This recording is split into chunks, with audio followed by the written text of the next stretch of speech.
அனைத்து நல்லவங்களுக்கும் வணக்கம். இது ரவிக்குமாரின் அரசியல் உண்மைகள். இன்றைய அரசியல் உண்மைகளில் ரொம்ப நிறைய பரபரப்பான செய்திகள். உள்ளே போகிறதுக்கு முன்னாடி ஒரு சின்ன எக்ஸாம்பிள் ஒன்று. ஏடிஎம்கேவில் இருக்கக்கூடிய வேட்பாளர் ஒருத்தர்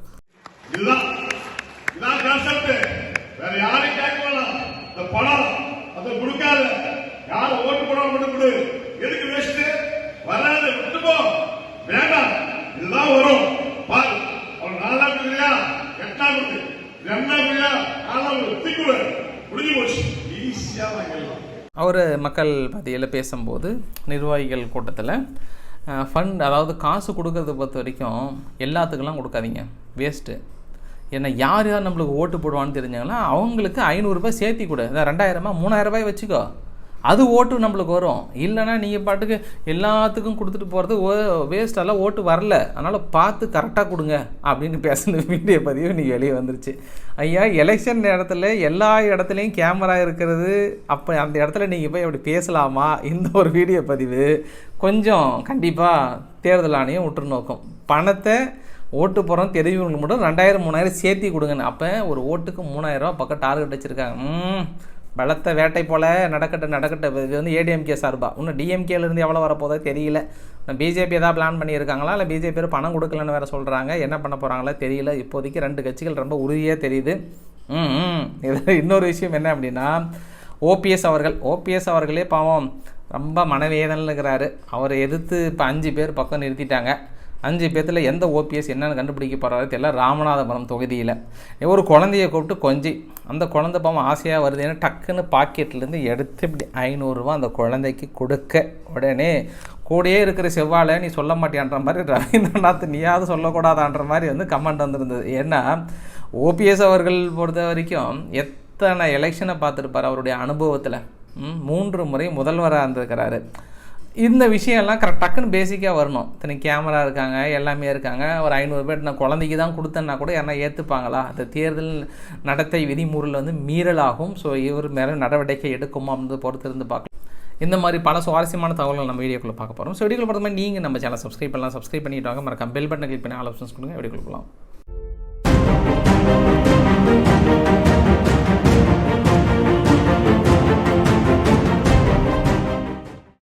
கெஜ்ரிவால் அவர்களோட கைதை பெரிய அளவுக்கு விமர்சனம் பண்ணியிருந்தாங்க அமெரிக்கா தரப்பிலிருந்து, அமெரிக்காவுடைய பத்திரிகைகள் எல்லாமே.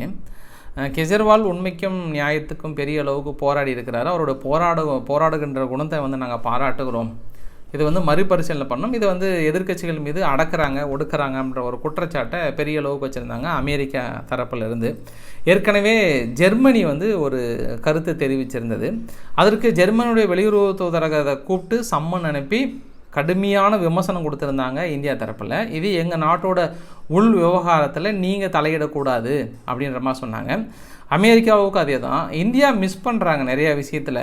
இப்போ ட்ரம்ப் அவர்கள் கூட என்ன பண்ணாங்கன்னா, ட்ரம்ப் அவர்கள் மீது எப்பயோ ட்ரம்ப் ஒரு 30 வயசு இருக்கும்போது ஒரு பாலியல் தொழிலாளி ஒருத்தரோட ரொம்ப அப்படி இப்படின்னு இருந்தாருன்றதுக்காக அந்த அம்மா இப்போ கிளவி ஆகிட்டாங்க. இன்னொரு 10 வருஷத்தில் செத்துருவாங்க போல். அந்த கிளவியாக இருந்தவங்க என்ன பண்ணிட்டாங்க, பாட்டியாக இருந்தவங்க கேஸை போட்டாங்க கோர்ட்டில்.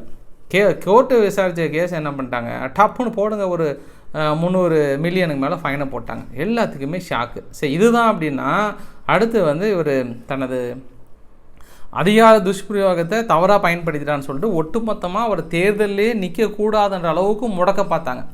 பெரிய அளவுக்கு ட்ரையல் எடுத்து அப்புறம் அடுத்து கோர்ட்டு போயிட்டு அது இதுன்னு போயிட்டு ரொம்ப, அதாவது இப்போ ட்ரம்ப் அவர்கள் எலெக்ஷனில் நிற்கிறதே ரொம்ப கிரிட்டிக்கல் கண்டிஷனில் வந்து நின்றுருக்கிறார். ஏன்னா அவர் எலெக்ஷனில் போட்டியிடக்கூடாதுன்னே தீர்ப்பெல்லாம் கொடுத்துட்டாங்க. இப்போ இந்தியா போயிட்டு அப்போது கருத்து சொல்லியிருக்கணும், இந்த மாதிரி நீங்கள் எதிர்க்கட்சிகளை முடக்கிறீங்க, அமெரிக்கா பண்ணுறது தப்பு, அமெரிக்கா பண்ணுறது ஜனநாயகம் இல்லை அப்படின்னு அப்போ சொல்லியிருந்தாங்கன்னா அது சூப்பராக இருந்திருக்கும். அப்போ உலக நாடுகள் யாருமே வாய் திறக்கலையே, எங்கேயுமே திறக்கலையே. ஏன் ஜனநாயகத்தை பற்றி பெருசாக பேசுகின்ற அமெரிக்கா இந்த அளவுக்கு முடக்கிறாங்களே ஏன் கேட்கல? ஒன்று.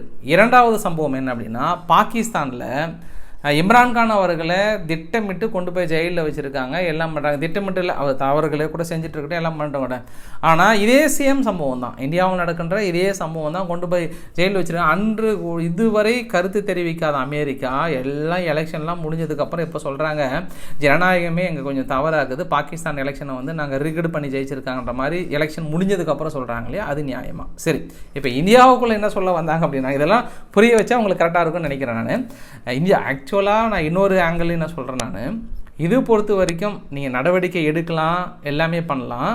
ஆனால் கரெக்டாக தேர்தல் ரிசல்ட் அனௌன்ஸ் பண்ணதுக்கப்புறம் கைது பண்ணுவது என்பது கண்டிப்பாக இது பழிவாங்கும் நடவடிக்கையாக தான் நானும் பார்க்குறேன். ஏன் அப்படின்னா, அதற்காக தவறு செய்யலான்றது வேறு, எப்போனாலும் பண்ணியிருக்கலாம். எலெக்ஷன் டேட்னு ஒரு மாதம் தள்ளி கூட பண்ணியிருக்கலாம். இத்தனை நாள் காத்திருந்த நீங்கள் 9 சம்மன் அனுப்பியிருக்கீங்க, 3 மாதமாக வாங்கன்னு கேட்டுட்ருக்கீங்க, கரெக்டாக கைது பண்ணுற நேரமா அப்படின்றதுலாம் ஒரு கேள்வி இருக்குல்ல. இந்த கேள்வி, அதாவது ஜார்க்கண்டில் சிபு சோரன் அவர்களோட கைதாக இருக்கட்டும், இல்லை அப்படியே கவிதா அவர்கள் கைதாக இருக்கட்டும், இல்லை இவரோட கைதாக இருக்கட்டும், எல்லாமே கரெக்டாக எதிர்கட்சிகளை திட்டமிட்டு முடக்கிறாங்கன்றதில் தெளிவாக தெரியுது, ஈடியை வச்சு மீதெல்லாம் வச்சு. ஆனால் வெளிநாட்டு ஊடகங்கள் வெளிநாட்டு தொடர்ந்து வந்து கருத்துக்கள் சொல்கிறது கரெக்டாக இல்லை. அதனால் இங்கே இருக்கக்கூடிய அமெரிக்காவோட வெளியுறவு தூதரகத்தை கூப்பிட்டு கடுமையான விமர்சனம், மற்ற எல்லா தூதரக அதிகாரிகளும் வந்தாங்கன்னா 10 நிமிஷம் 15 நிமிஷம் தானே 3/4 மணி நேரம் கூப்பிட்டு பயங்கரமாக பேசியிருக்காங்கன்னு சொல்லியிருக்காங்க. சரி, கெஜ்ரிவால் அவர்கள் பண்ணது தப்பு இல்லையா அப்படின்றத நான் உங்ககிட்ட சமர்ப்பிக்கிறேன்.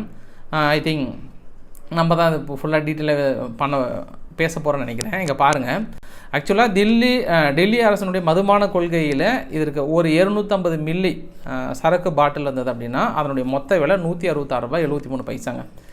எக்ஸஸ் டியூட்டி இதுக்கு முன்னாடி இருந்தது, அதாவது கெஜ்ரிவால் அரசு புதுசாக கொண்டு வரதுக்கு முன்னாடி இருந்தது. Excess duty ₹223.88. அது வந்து அரசாங்கத்துக்கு போகுது. மதிப்பு கூட்டு வரின்றது ₹106, அதுவும் அரசாங்கத்துக்கு போகுது. சில்லறை விற்பனையாளர் கமிஷன் வாங்கி விற்கிறாங்க பற்றி, அவங்களுக்கு ₹33 கமிஷன், கஸ்டமருக்கு விற்கும் விலை ₹530 போகுது. அப்போ ₹166 ₹530 போகுது, மீதி அரசாங்கத்துக்கு போதா? ஆனால் கெஜ்ரிவால் என்ன பண்ணிட்டாரு, அந்த விலையை வந்து ஏற்றிட்டாங்க ₹188, அது பிரச்சனை இல்லை. ஆனால் அந்த எக்ஸஸ் டியூட்டி இருக்குது பார்த்தியா, அது ₹223 வெறும் ₹1.88 தான் அரசாங்கத்துக்கு. மதிப்பு கூட்டு வரியாவில் வெறும் ₹1.90 போட்டிருக்காங்க, ₹106 இருந்தது.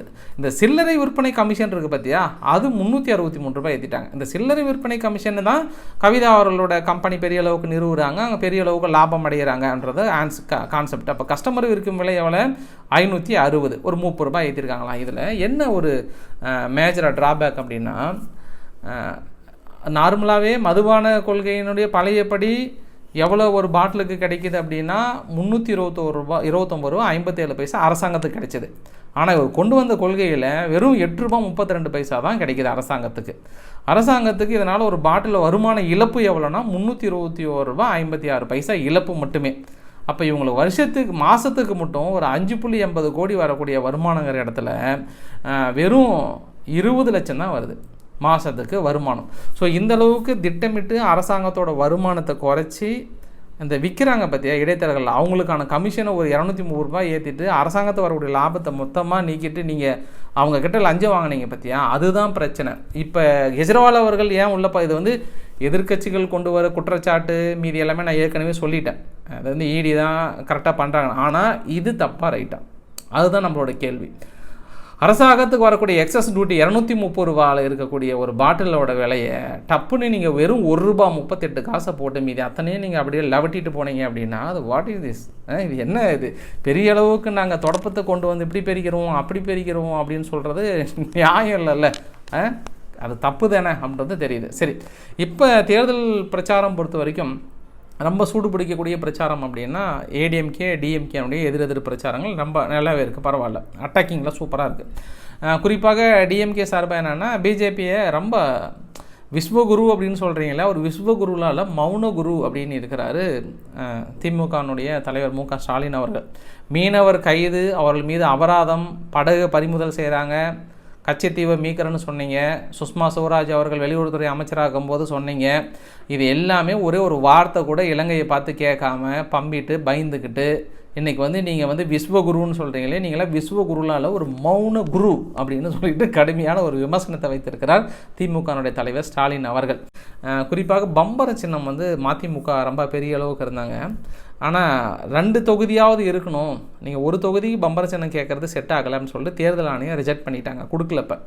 அதுவுமே என்ன சொல்கிறாங்கன்னா ஊடகங்கள் திமுக வந்து ப்ரெஷர் கொடுக்குறாங்க அவங்க சின்னத்தில் நிற்க வைக்கிறதுக்கு அப்படின்னு இருக்காங்க. ஆனால் இவங்க துரை வைகோ அவர்கள் அப்படிலாம் கிடையாது, நாங்கள் வந்து தனி சின்னமாக திருச்சி தொகுதியில் நாங்கள் தனியாக நிற்கிறோன்ற மாதிரி வந்து சொல்லியிருக்காங்க.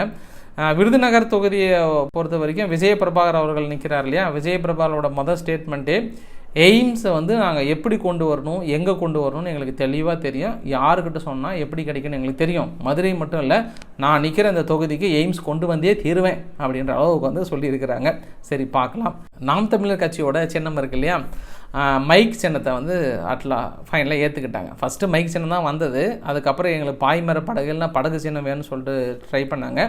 ரொம்ப மனவிருத்தியாக பேசினார், எவ்வளோ பெருசாக ட்ரை பண்ணுங்க முடியல, கடைசியில் மைக் சின்னத்தை வாங்கிட்டோம் அப்படின்ற அளவுக்கு சொன்னாங்க. சரி நானே சின்னம், அதுக்கப்புறம் வந்து நம்ம பெருசாக இது பண்ண வேண்டான்ற மாதிரி வந்து சொல்லியிருக்கிறாரு. ஸோ 4 முனை போட்டியில் 4வது போட்டி நாம் தமிழர் சீமான் அவர்களுக்கு மைக் சின்னத்தில் களமிறங்குகிறார்கள் அப்படின்னு நம்ம சொல்ல முடியும். தென் சென்னையினுடைய வேட்பாளர் தமிழச்சி தங்கப்பாண்டியன் அவர்கள் 2 விதமான வீடியோ பதிவுலாம் பார்த்துருப்பீங்க. ஒரு வீடியோ பதிவுனா ஒரு சில குறிப்பிட்ட பகுதியில் உள்ளே விடாமல் மக்கள் துரத்திட்டாங்க, தோல்வி பயம் தெரிகிறது அப்படின்ற மாதிரிலாம் வந்து போட்டிருந்தாங்க. அப்படிலாம் நம்ம ஏதோ ஒரு பகுதியில் எம்பி எலெக்ஷன் பொறுத்த வரைக்கும் 3 லட்சம் 4 லட்சம் வாக்கு பெறக்கூடிய பகுதியில் ஒரு இடத்துல ஒரு 1000 ஓட்டு இருக்கும். 1000 ஓட்டை வச்சுலாம் நம்ம கெஸ் பண்ண முடியாது. ஆனால் அவர் கொடுக்குற வரவேற்புலாம் பாருங்கள், நல்ல வரவேற்பு, பயங்கரமான வரவேற்பு கொடுத்துருக்காங்க.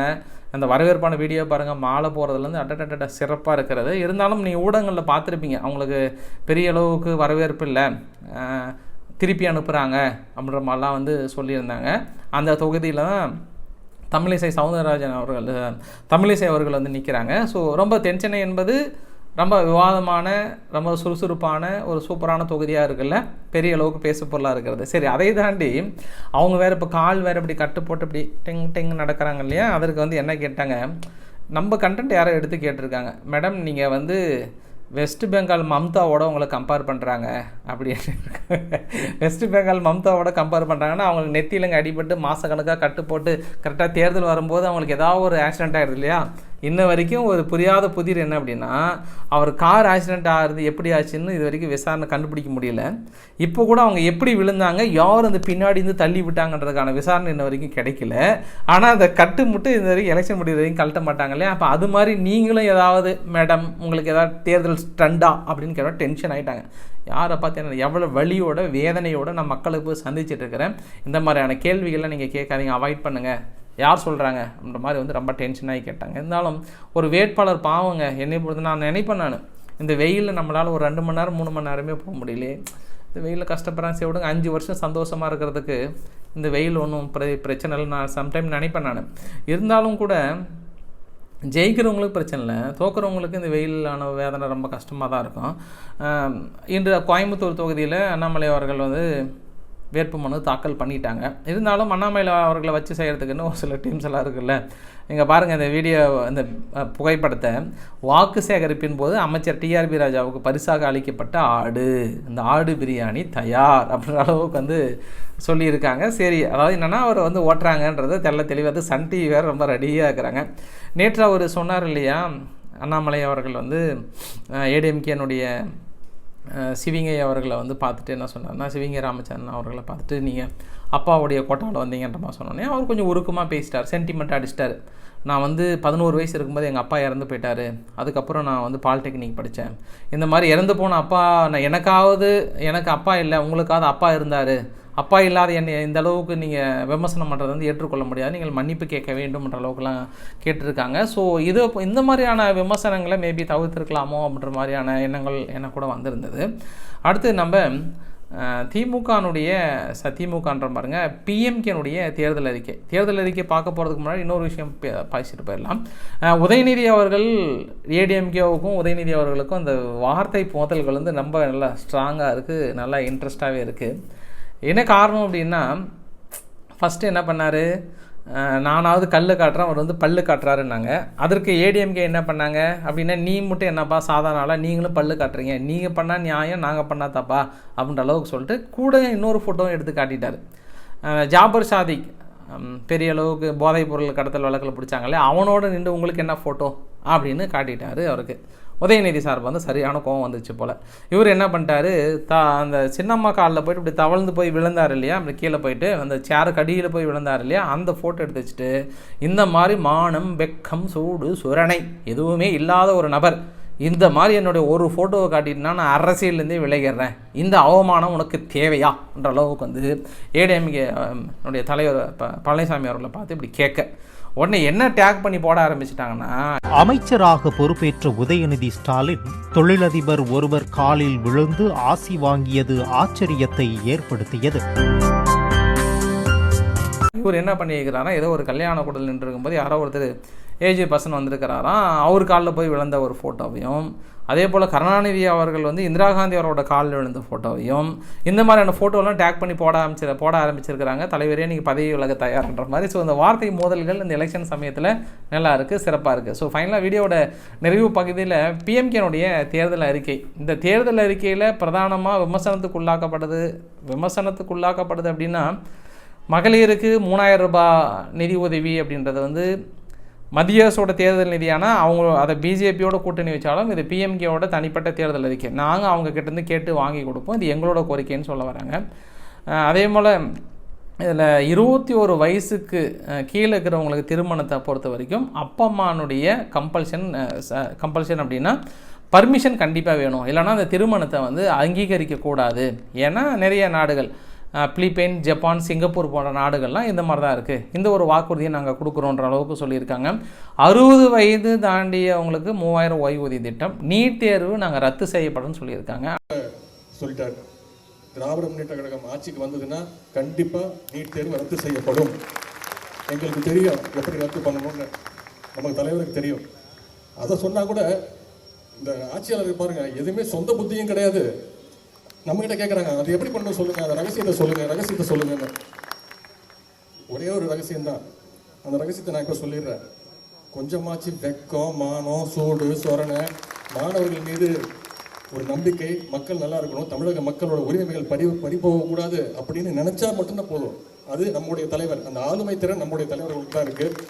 ஆனால் கூட்டணி கட்சியான பிஜேபி வந்து நாங்கள் நீட் தேர்வு வந்து கண்டிப்பாக இருக்குன்ற அளவுக்கு சொல்லியிருக்காங்க. இது நிறைய, அதாவது கூட்டணி கட்சிகளோடு இருந்தாலும் இந்த ஒரு கோட்பாடு பொறுத்த வரைக்கும் இது எப்படி அக்செப்ட் பண்ணுறது, இல்லை எப்படி அவங்க அதாவது பிஎம்கேவால் ப்ரெஷர் கொடுத்து வாங்க முடியுமா அப்படின்றது எனக்கு தெரியல. 21 வயசுக்கு கீழே இருக்கிறவங்களுக்கு அப்பா அம்மா கட்டாயம், இது வந்து தமிழ்நாடோட தேர்தல் அறிக்கையில் கூட கொண்டு வந்திருக்கலாம். மேபி ஒட்டுமொத்தமாக மத்திய அரசே கொண்டு வரணும் அப்படின்னு நினைக்கிறாங்களான்னு தெரியல. கல்வி வேலை வாய்ப்பில் 33% மகளிருக்கான இட ஒதுக்கீடு சொல்லியிருக்காங்க. இடஒதுக்கீடு வந்து 50% உச்ச வரும்பை வந்து நீக்கணுன்ற அளவுக்கு வந்து சொல்லியிருக்காங்க. ஜாதிவாரி கணக்கெடுப்பு எடுக்கணுன்ற மாதிரி சொல்லியிருக்காங்க. மத்திய அரசோட வரி பகிர்வு வந்து 50% மாநிலங்களுக்கு ஒதுக்கீடு செய்யணும் அப்படின்ற அளவுக்கு வந்து கோரிக்கை. கல்வி பொதுப்பட்டியலிருந்து மாநில பட்டியலுக்கு இருக்கணுன்ற அளவு சொல்லியிருக்காங்க. ஸோ இந்த பிஎம்கேனுடைய தேர்தல் அறிக்கையை பொறுத்த வரைக்கும் பிஜேபியோட கூட்டணி கட்சியோட தேர்தல் அறிக்கை மாதிரி தெரியல.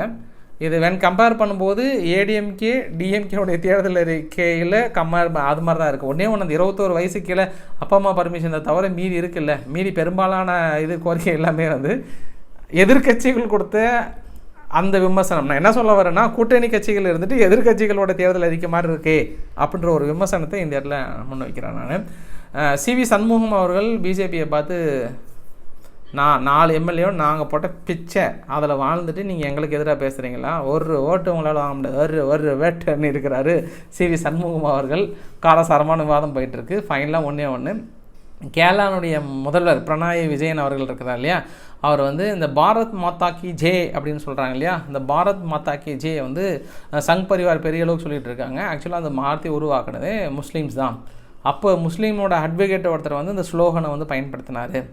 அதை தான் இப்போ இவங்க பிடிச்சிக்கிட்டாங்க. அது தெரிஞ்ச இப்போ விட தயாராக இருப்பாங்களா, அது வந்து இஸ்லாமியர்கள் பயன்படுத்தி தெரிஞ்சால் விட்டுருவாங்களான்ற மாதிரி சொன்னாங்க. எனக்கு கூட நிறைய கேள்வி கணைகள் இருந்தது. எதுக்கு மற்றதை கூட சொல்ல, அடிக்கடி பாரத் மாதா ஹி ஜே ஜே அப்படின்ற விஷயம் வந்து நிறைய இடத்துல, எல்லா இடத்துலையும் கண்கூடாவே தெரியுது. நிறைய அதை வந்து பிஜேபியோட அந்த இதோட அஜெண்டாவே சேர்ந்து வந்த மாதிரி தெரியுது எனக்கு. சரி, இன்றைக்கு ஓரளவுக்கான தகவலை கவர் பண்ணி நினைக்கிறேன். பிடிச்சிருந்தால் லைக் பண்ணுங்கள், ஃப்ரெண்ட்ஸுக்கு ஷேர் பண்ணுங்கள், சப்ஸ்கிரைப் பண்ணுங்கள். ரவிக்குமார் அரசியல் உண்மைகள். நன்றி, வணக்கம்.